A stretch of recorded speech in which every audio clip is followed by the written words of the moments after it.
David Diaz diving August 1st. Imagine this. Needs rudder zincs, either R4s or R5s.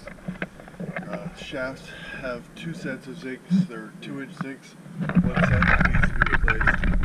One set's fine. Both propellers on this boat are severely damaged and will need to be pulled and either repaired or replaced.